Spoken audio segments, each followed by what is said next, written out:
Salam sejahtera Malaysia, terima kasih kerana menonton video-video dalam channel ini. Sebelum kita mula, jangan lupa untuk tekan tombol subscribe, share, like dan komen. Let's go! Salam sejahtera dan salam perpaduan berita seterusnya.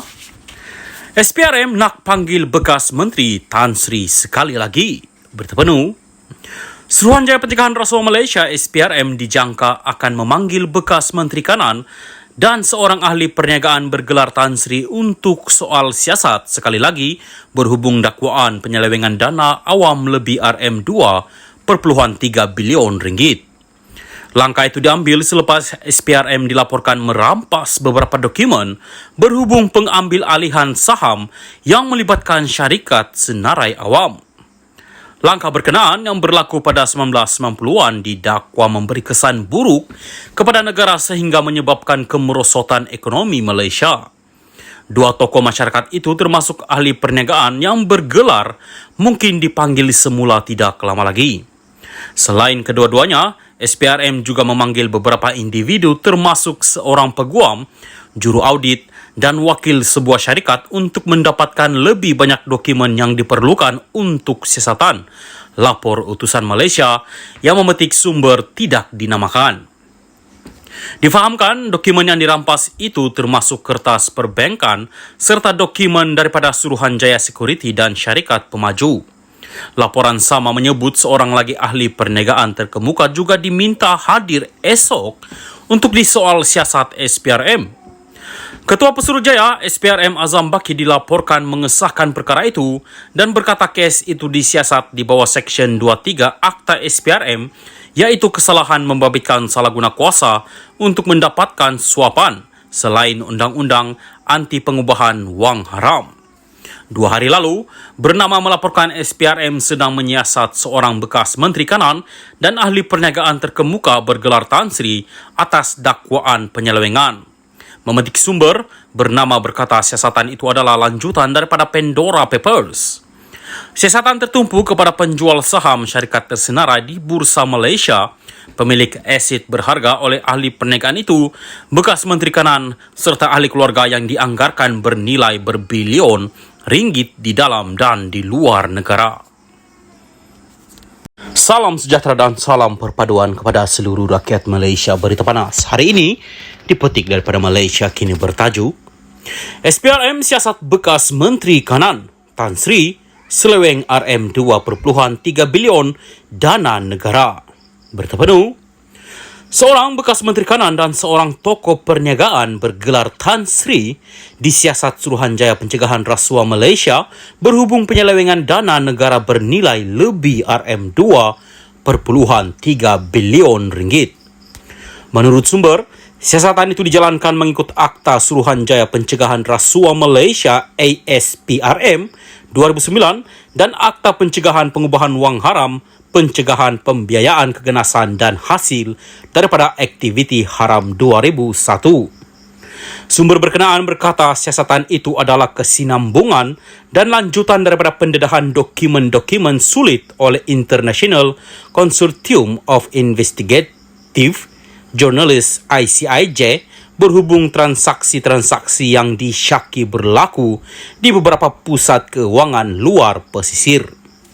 Tumpuan siasatan adalah berhubung dengan pembelian dan pemilikan saham di sebuah syarikat tersenarai oleh sebuah syarikat gergasi negara yang dikatakan didalangi oleh bekas Menteri Kanan itu. Difahamkan, transaksi pembelian dan pemilikan saham ini dipercayai menjadi punca kepada kemerosotan ekonomi negara serta kejatuhan mata wang ringgit pada hujung 1990-an dan telah diseleweng untuk kepentingan individu terbabit untuk diselamatkan bailout daripada mengalami kerugian yang lebih teruk menurut sumber itu. Sumber itu memaklumkan penyiasatan itu bertumpu kepada transaksi-transaksi daripada hasil penjualan saham syarikat tersenarai tersebut, pemilikan aset-aset berharga yang dimiliki ahli perniagaan dan bekas Menteri Kanan itu serta ahli keluarga mereka yang dianggarkan bernilai berbilion ringgit di dalam dan di luar negara. SPRM juga telah merakam keterangan kira-kira 14 saksi dalam tempoh beberapa minggu lalu berhubung penyiasatan ini, termasuk keterangan daripada tokoh ahli perniagaan dan bekas Menteri Kanan tersebut berkaitan dengan dokumen-dokumen sulit yang didedahkan oleh Pandora Papers, katanya.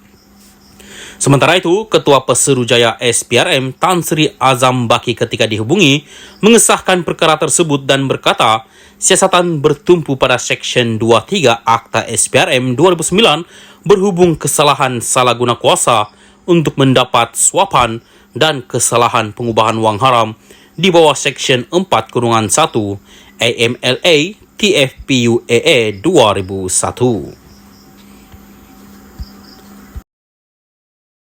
Salam sejahtera dan salam perpaduan. Berita seterusnya bertajuk, Guang Eng gesa rakyat buat laporan polis ke atas Hadi Awang. Berita penuh, Lim Guan Eng menggesa rakyat Malaysia supaya beramai-ramai membuat laporan polis terhadap Presiden PAS Abdul Hadi Awang bagi menamatkan politik pecah belah, pelampau dan perkaumannya. Ini kerana kata pengurus sidap itu, jenama politik pemimpin PAS tersebut mengencam perpaduan dan integrasi nasional. Hadi begitu terdesak untuk mengacau, menggugat kestabilan malah memusnahkan kerajaan perpaduan pimpinan Perdana Menteri Anwar Ibrahim sehinggakan dia terus menyasarkan orang bukan Islam dan bukan Melayu secara terbuka. Hadi kini menyalahkan mereka, bukan Melayu, sebagai kumpulan perompak terbesar dan pemberi dan penerima rasuah. Ini mengarut sedangkan rasuah tidak mengenal bangsa dan adalah masalah negara yang dihadapi semua bangsa, katanya dalam satu kenyataan pagi ini. Menurut Lim, Hadi telah mendedahkan kegairahan PAS untuk berkuasa tanpa mempedulikan dakwaannya yang menghasut dan tidak berasas. Dia juga menegaskan bahawa kegagalan kerajaan untuk bertindak terhadap Presiden PAS pada masa lalu telah menjadikan lebih berani. Hadi juga tidak mahu untuk mengulangi berkali-kali pembohongan bahawa minoriti memenangi pilihan raya umum 2022 dengan peratusan keluar mengundi lebih tinggi berbanding Melayu. Sedangkan peratusan Melayu yang keluar mengundi adalah yang tertinggi daripada semua masyarakat, iaitu 79%.